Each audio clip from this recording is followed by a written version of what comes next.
Well, good morning to you. I pray that you're doing well this morning, that your morning's off to a good start.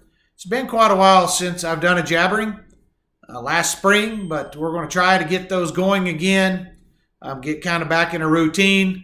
But instead of having one every morning, I'm just planning to do one right now once a week. I plan on that being on Wednesday mornings, kind of the middle of the week, between Sunday, kind of an encouragement in the middle of the week.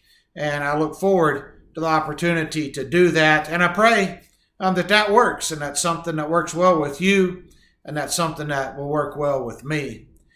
Today I'd like to talk about a post I made on Facebook the other night on our church Facebook page. For the fourth year in a row, we went about all the campuses in Mount Vernon. We started out at the junior high, went to the elementary, then the intermediate, and then the high school campus. And we gathered and we had prayer around the flagpole, and at each place, those that were involved with that campus, whether student, parent, teacher, grandparent, got to specifically mention something that they would like us to pray about as their child or they themselves were a part of that campus. And we would have that prayer and go on to the next place.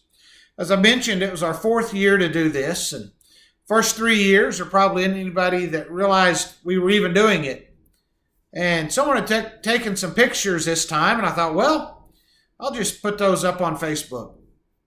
I want to tell you, that's something that I struggle with. I struggle with that a lot, putting things on Facebook like that we're doing as a church, as a congregation. When I do that, I think of the passage in Matthew chapter 6 and verse 5, where it says, when you pray, you're not to be like the hypocrites, for they love to stand and pray in the synagogues and on the street corners, so that they may be seen by men. Truly I say to you, they have their reward in full. But you, when you pray, go into your inner room, close your door, and pray to your Father who is in secret. And your Father who sees what is done in secret will reward you.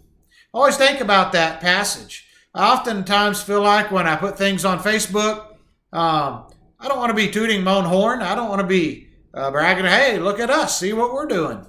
In that type of way. Well, this post kind of took off. I noticed it had about 10 shares, and it had been shared in some groups here in the Mount Vernon area where a lot of people had seen that.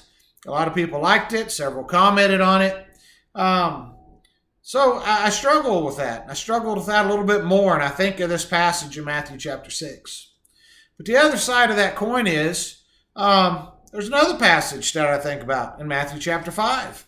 Beginning in verse 14, it says, you are the light of the world. A city set on a hill cannot be hidden, nor does anyone light a lamp and put it under a basket, but on the lampstand, and it gives light to all who are in the house. Let your light shine before men in such a way that they may see your good works and glorify your Father who is in heaven.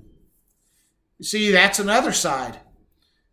We're supposed to be doing things that our good works can be seen, and that people will glorify God because of that. Many of you have heard me say that that's a challenging passage, because in that passage, we will be seen directly. We will be praised at times. We will be complimented at times for what we're doing. And if we're not careful, those things will go to our head. Our head will begin to swell, and we'll think, man, look how good we are. The challenge in that passage in Matthew 5 is to take what we're doing and that people are seeing us doing and reflect it back to God. Make it not be about us, but about God. The struggle is real sometimes. We oftentimes don't know what to do. But at the same token, the Lord doesn't want us to live our life locked in our house where no one sees anything, because then how would they see Him? I don't know if you struggle with the same thing or not. But I pray that each of us will be able to accept the challenge of letting our light shine in such a way that they see our good works. But in all of that, we will diligently strive to point those good works and to point our life to Jesus Christ, because ultimately it's about Him. It's not about us. I want to thank you for taking the time to join me today. I pray that you have a great day and that God will be glorified in all that you do today.